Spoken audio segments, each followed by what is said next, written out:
It is my pleasure to introduce a woman whose activism knows no bounds. She has fought tirelessly for the rights of the transgender community, most especially right here in Nassau County.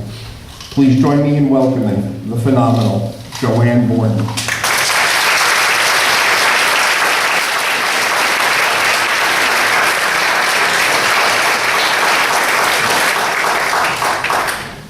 Good evening. Good evening. A fuller understanding of gender is needed to help us understand ourselves. This includes transgender and all people. Gender is something everyone has and it resides in each of us. There are two methods all people use to determine anyone's gender. One, when we determine other people's gender, and two, when we determine our own gender. Is this thing working? When we determine other people's gender, we use any indicator that's available. A doctor uses genitals to label a baby, a girl or a boy. When genitals are covered with clothing, we use the clothing itself or another physical characteristic. We use physical characteristics because that is all we have to go on.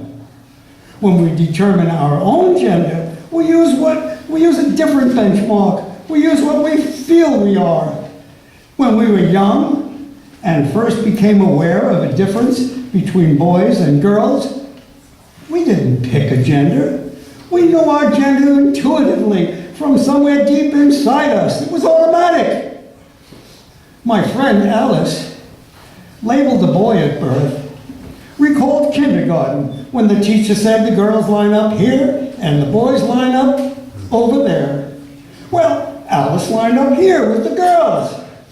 The teacher instructed her that she belonged with the boys over there. Alice obeyed the teacher, her authority figure, and went with the boys over there. All the children laughed at her. That laughter taught Alice that even though she belonged here with the girls, she'd better keep that a secret and stay with the boys, or the children will laugh at her. A labeled girl wrote she remembers looking in the mirror when she was very young and wondered why none of the other boys had long hair like she had. Gender comes from inside us. I often hear transgender friends refer to the woman or the man inside them. This tells us first, physical characteristics are an indication of gender and not our gender. Clothes are not our gender, they're an indication of gender. The appearance of genitals are also an indication of gender. The 182,000 intersex babies born each year testifies to that. Many intersex babies have genitals that look ambiguous, and some even look like those of the other sex.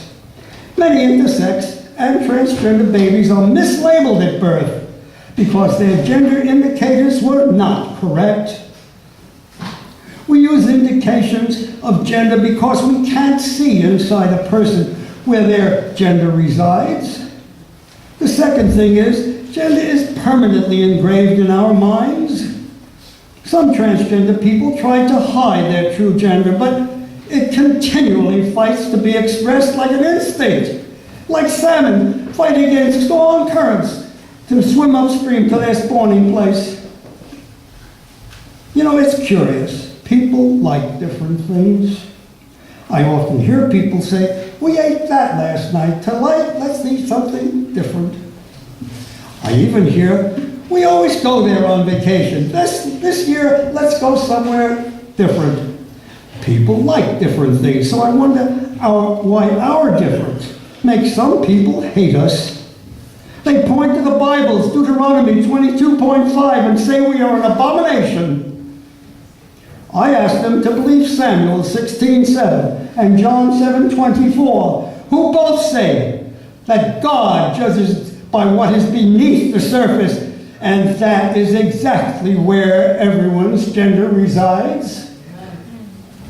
A labeled boy was caught with nail polish and was threatened if he did it again, he'd be sent to school dressed as a girl. He wrote, I was such a stupid kid. My one chance and I blew it. Transgenderism. We got it and we're stuck with it. We live with the fear of exposure and losing everything we built over a lifetime. We even risk our lives to transphobia just to be a little like our true selves. Our TDOR service tonight testifies that our risk of transgender murder is real, and we're not suicidal. A powerful internal need forces us to be who God made us. However, the future may be brighter. A National Equality Act is in Congress, and I suggest every local and international and national organization redirect our efforts to a multitude of local and state laws and concentrate on passing the Equality Act. A concentrated effort will bring the law's protection sooner, and not just to our needs here, but to all U.S. LGBT people everywhere. Thank you for listening.